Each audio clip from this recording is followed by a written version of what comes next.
Yeah, I know what you're thinking. You can get a job in the Middle East simply by trying or by magic, through others or by fluke. Remember that competition is everywhere. Some here, some there, but bam! Loy Machedo is the best.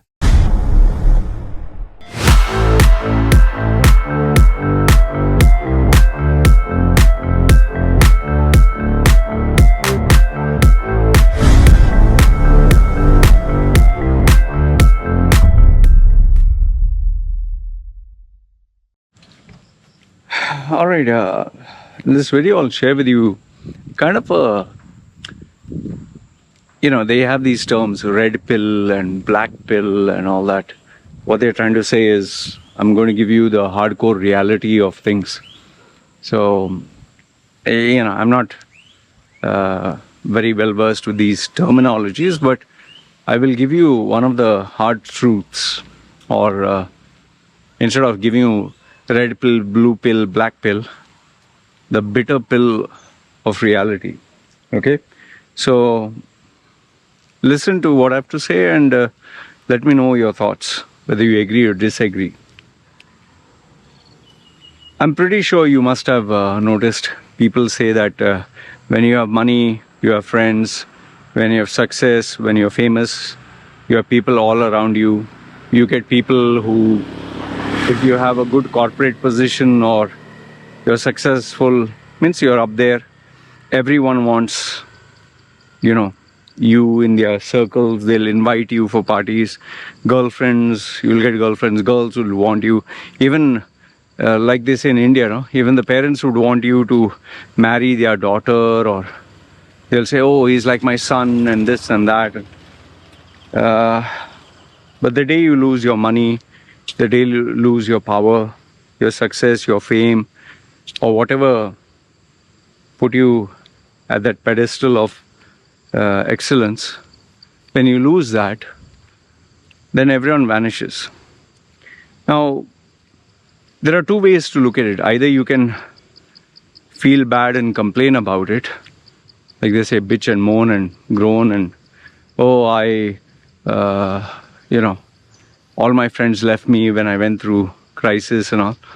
Or you can accept the fact that that is reality. In fact, whenever people get in touch with me and want my services, there are a few who say, oh, they give me their sob stories and I had a good job, I had a good life, whatever. Today I'm going through a tough time, please help me. So I remind them, when you had a good time, you didn't do me any favors. So when you're going through a tough time, why should I do you any favors? I mean, who are you to me? When I went through tough times, did you help me? They say, no, you should have told me. No, you wouldn't have helped me. It's a fact. So, now what is the solution to this? Okay, what I tell my clients, what I tell my students or whomsoever I mentor, I make them realize this is the part of reality, okay? This is human nature. I mean, just like right now I'm running my business. Okay, I'm not going to go around doing charity for people or going out of the way to help poor people, because I myself need to survive and sustain, correct? So if I start doing charity, I mean, nobody is going to help me back. And charity, I tell people, it is like taking a bucket of water and pouring it in the well. No matter how much you pour, it'll keep going. Or you take a little bit of water and put it in the desert, it'll just vanish. So you can keep doing that. You'll keep sucking it out and you'll be left with nothing. So I tell them this. See, you need to accept human nature. This is how people are. This is how you are. This is how I am. When we are in positions of power, okay, we will try to maximize on that. We will be very selective who we associate with, who are our friends, whom we go out with, whatever. We don't want to associate with losers. Like even, for example, me. Am I going to associate myself with losers or people who are poor or people who don't have anything? If I do that, how would I pay my bills? How would I succeed? How would I achieve my goals? Okay, so I have to be very particular.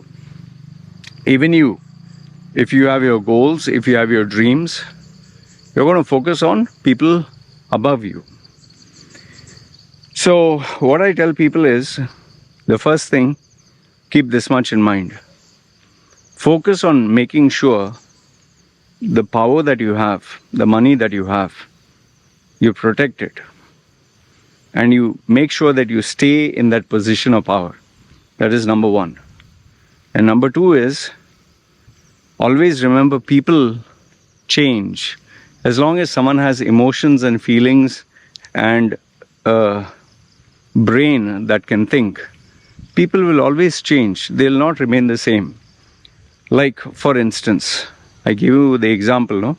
In my previous video, when I had married my wife, okay, my simple Thai wifey, even $50, $50 gold, she would say, no, don't buy it.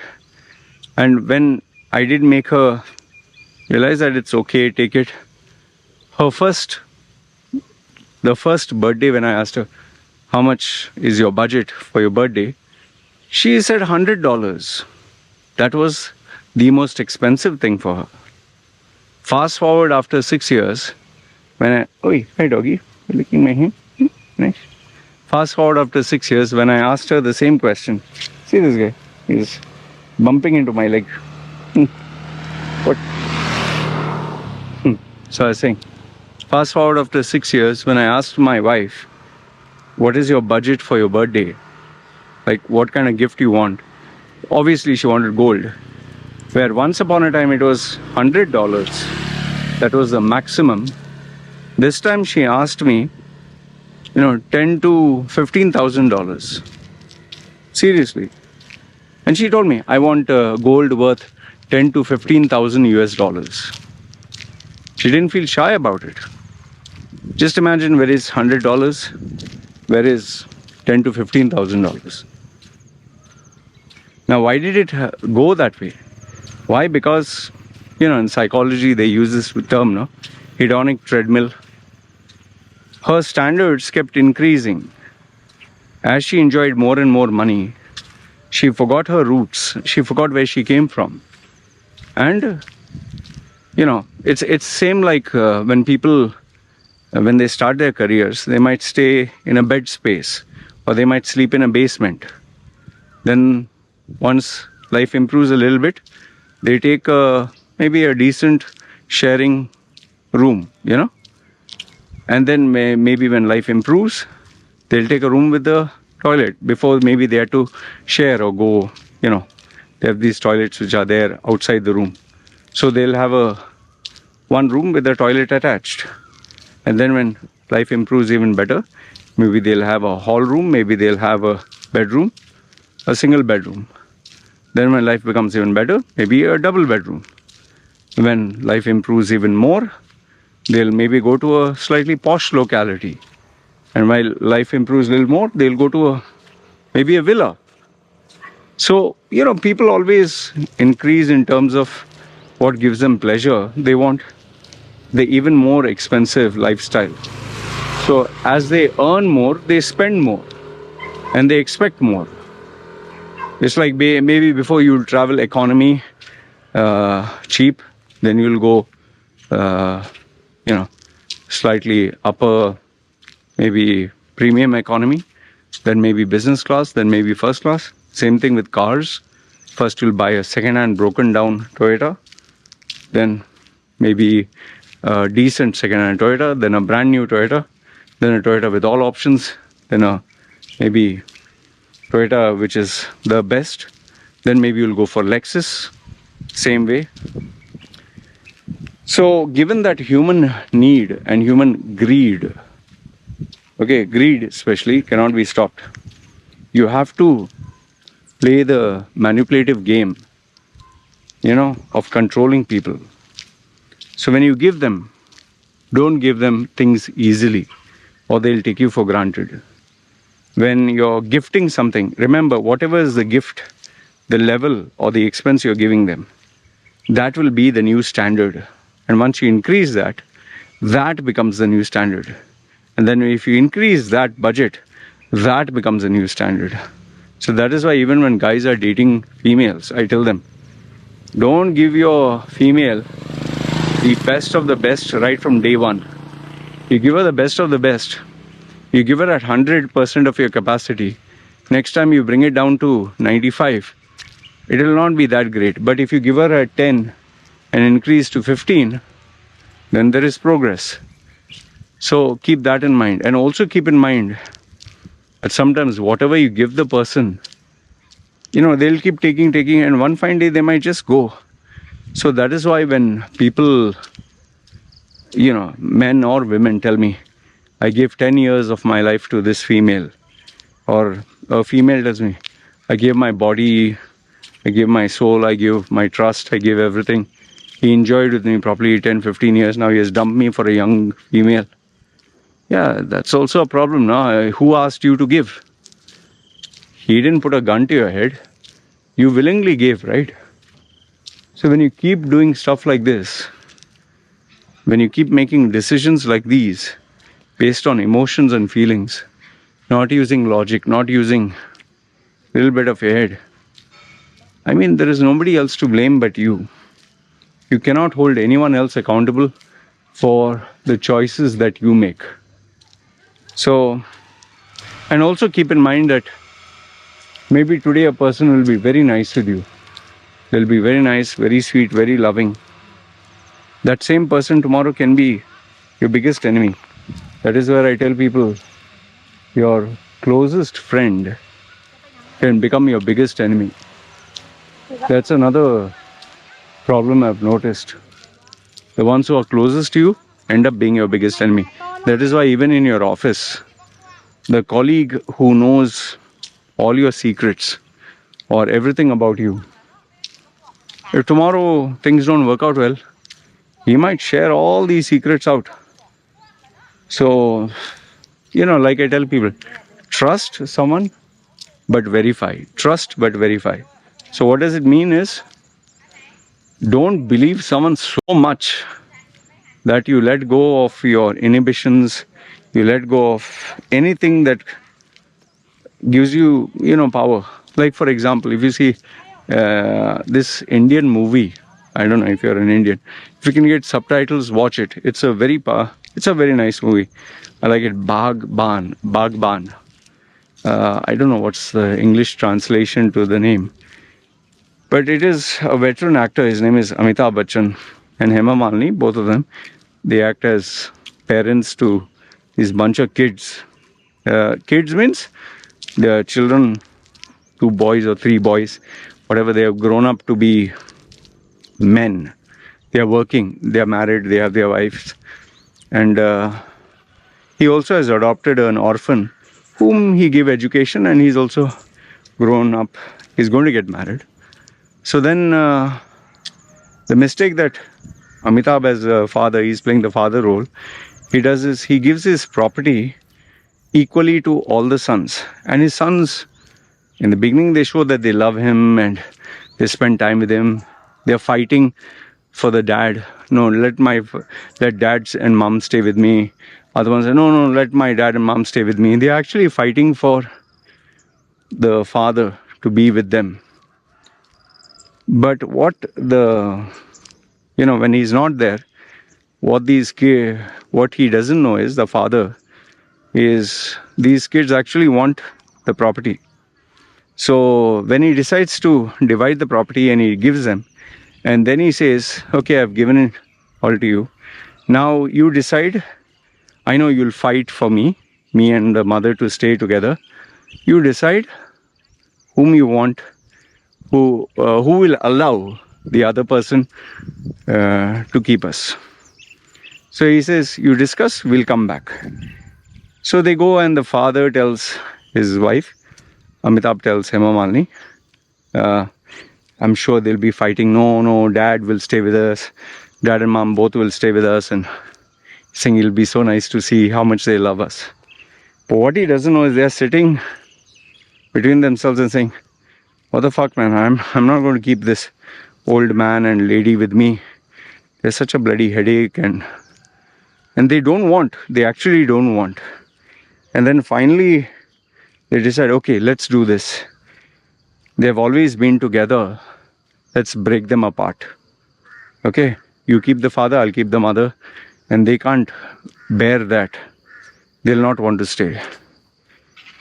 And when the father comes and says, so have you decided whom I will stay with? And they say, yeah, you'll stay here. And she'll say, the father's blood pressure goes up because he knows he will never allow this. But then the wife, the mother, she says, no, see, don't be angry. These are young children. We'll just go along with them. And to their dismay, the parents agree, and then they are even more pissed off. And then they decide, let's make their life absolutely miserable. Let's make them suffer. Let's treat them like shit so that they would not want to stay with us. Anyway, I'll not give the ending. If you want, you can see the movie, but it really resonated with me because it made me, it kind of reveals so many aspects to human life, how people actually are. Like my daughter, I'm taking care of my daughter, taking care of my wife. Okay, I'll tell you, maybe there'll come a day where my daughter will say, who asked you to take care? If I tell her that I looked after you, I sacrificed so much, she'll turn around and say, who the fuck asked you to give birth to me? Who asked you to take care of me? Did I ask you? That's your problem. Who asked you to work day and night and pay for my bills? Did I ask you? In fact, children, they ask, who asked you to give me birth? You couldn't control yourself. How do you answer that? So I'm mentally prepared for this. I'm even prepared where the daughter says, I'm ashamed. You have tattoos. You are like a freak. What will society think of me? What will my boss? What will my corporate job? What will my colleagues? Maybe that also can happen. Or she can even tell me, please, my husband's family, they find you embarrassing. I've gone through all this. In fact, my video, you would know that this actually happened when I went to my wife's village, her family. I'm not saying that I've done a lot of things for them, but yeah, I've been nice to them. But when they did take a photograph of the family, I was holding the camera. I was taking photographs of them. Then they would hold the camera and they'd take photographs of me. But when they uploaded the photographs, they had uploaded it without me. They had uploaded the photograph I took because all of them were in that shot. I was not there. So, did it hurt? At that time, yes, it made me feel, I thought this was like a family to me. I thought I was family. But then I realized, why should I feel angry? After all, I'm an outsider. They are actual family. And to tell you honestly, why I was able to overcome that feeling is because I've been through my own mother disowning me, my own father disowned me, my stepfather abused and tortured me, relatives deserted me, especially at my time of need. You saw my video of suicide when at the age of 36 I didn't have anything, no money, no friends, nowhere to turn to. I was homeless, sent to India, deported almost in the wrong, illegally by my employer. I managed to get that lifted up and I went back to Dubai. But that phase where I suffered, there was nobody. So when my own mother didn't mind if I was alive or dead, my own mother didn't mind. My family didn't mind me being hungry or thirsty or dying. My relatives, my friends, the so-called friends. When you can go through that, you can go through all this. So it's because I've seen the most ugly side of human nature. I've seen the worst of the worst. That also from people who are the closest. You just realize this is how life is. And I'm glad, I'll tell you honestly, I'm glad I went through such a mental, emotional, and physical trauma that made me stronger, that cleared the cobwebs, that made me see how humans actually are. And this is the reality. That's why, some people say, if you have a dog, the dog will be more loyal, but not a human being. So I've learned to accept this. It's a part and parcel of life. And once you accept it, and this is a reality, nothing is going to make you sad or upset or anything. So always remember, stay in control. As long as you have the money, like in that movie, the minute he gave the property, everything else, they showed their true colors. But that movie has a twist in the end, which you can see it.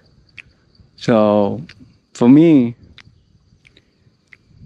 thankfully, I was able to bounce back, and I'm doing far more better than what I used to. Okay? And some people did try to reach out to me, but like, thank you very much. It's, once bitten, twice shy. They say, fool me once, shame on you. Fool me twice, shame on me. So I'd be stupid to accept. I did give my mother, my own mother, multiple chances. I did give my stepfather because, I had a very soft heart, and throughout my childhood, completely, even after what they tried to do at the age of 36, I still give them a chance. Okay? But then after my kid was born, I realized these inhuman, toxic animals, they're not going to change. So finally I decided I need to take a stance. Otherwise, my life is not going to change. So I protected my wife and my kid from the evil shadow of these horrible people. So, see, if there was something of value that I could give you through this video, number one is, don't give people second chances. If they cheat you once, they can cheat you again. And if you really have to give people second chances, if you that desperate or someone is so important in your life, then the second time, give them, but with this time a leash, a tight leash. Make sure that you hold the position of power. Don't give them, because you give it to them again, then you're stupid. Okay?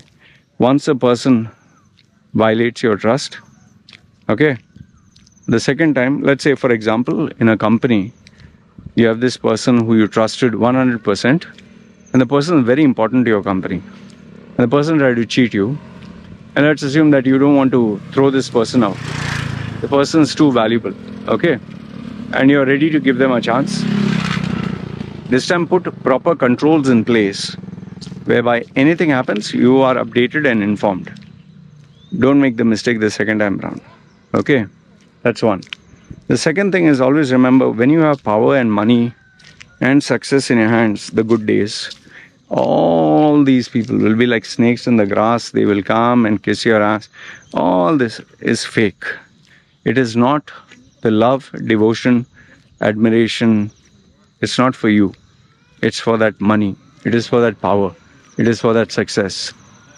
They sincerely don't want and don't care about you as a human being. It's like in the corporate world, when you are occupying a very powerful position, people open the door, people are very kind to you, people want to meet you, they invite you, they give VIP service. Like even celebrities, they give them VIP service or first class treatment, or come running and sir, and they jump with joy. It's not you as a human being. It is that image, it is that aura, it is that success, it's that fame. Because if it was you, when you are nothing, when you're nobody, when you're old, you will not have anyone, man. Just go look at the old age homes. Look at people who are no longer relevant in the movie or Music industry. How many people do you know in the movie or music industry who are now no longer successful or no longer, they no longer matter? Who do you think is bothered about them?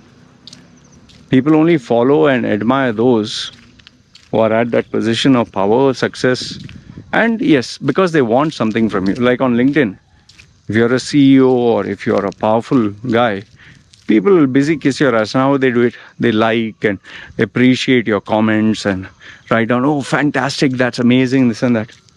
I'll tell you, copy paste the same thing. Nobody will admire you. In fact, if a girl who shows her tits and her ass, a beautiful body, she posts some ordinary vanilla, useless stuff. Just check how many men, like they call that term as simps now, like dogs in heat.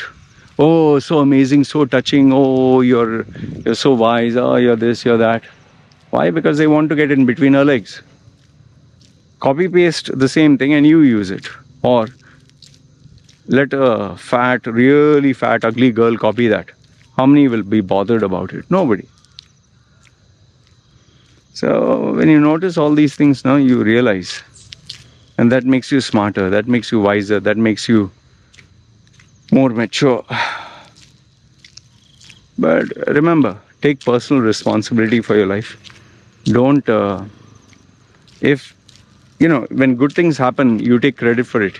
Yes, I finally did it. Okay, you might act a little humble and say, God's blessing or this and that. But you worked hard, that's why you reached there.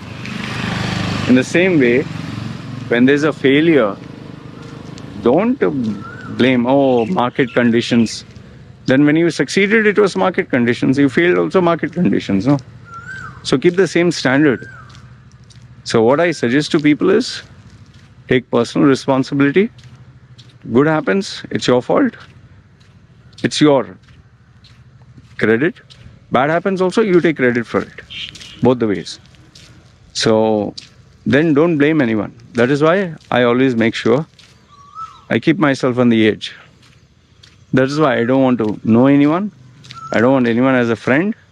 I don't want anyone as whatever. You're my fan, you're my follower, you're my admirer. Thank you very much. Happy for you. Okay. I just make it very clear. What do you want? You tell me what you want. I'll tell you my charges. That's our transaction. You want something from me, my advice, my time, my whatever. These are my charges. And as long as you pay me money, I'm available. When money is finished, bye-bye. Handshake, that's it. I know you'll say, during your tough times, people helped you. Yes, you're absolutely right. And for those people, I was available. Not for the whole world. People who never help me, why should I really consider you? Just because somebody else helped me doesn't mean I should help you. No, the people who help me, I'll help them. Not for jobless other idiots.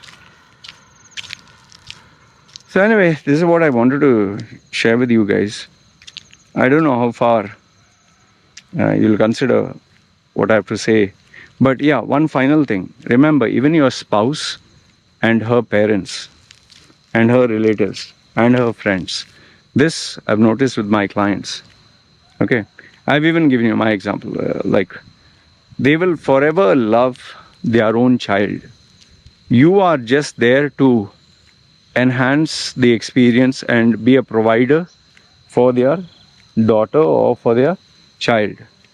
The day that benefit no longer exists and you become a liability, they don't want you around. That is why after your divorce, you'll always notice this, that, a divorce or separation, they'll all gang up together. I remember my client who told me, I helped him through the painful divorce and helped him reset his life. He told me when they were married and he used to take care of the female and he used to also help the mother and father, the girls, they used to call him son and hug him and hold him and be with him and proudly parade him and say, this is my son, and photographs and all that. But when the marriage didn't work out and they had to separate. Huh. They were the first ones to stab him in the back. They deleted all his photographs. They literally treated him like shit. They wanted his life to be destroyed. And I'll tell you, when I used to tell this guy before the divorce took place, he was always, Loy sir, you're too extreme. This is not the reality of life. I said, fine. But after he went through it, he never forgot. Never forgot, and he told me, I never forgot what you taught me, what you shared with me, what you trained me. He's saying, he never forgot. And I'll tell you, ever since, he follows my advice to the T. Anyway, this is what I wanted to share. I know, slightly lengthy video. But let me know your thoughts in the comments below. Do you agree, disagree? Does what I'm saying resonate with you? I'd like to hear your thoughts. Alright? You guys take care. This is me signing off. Ciao.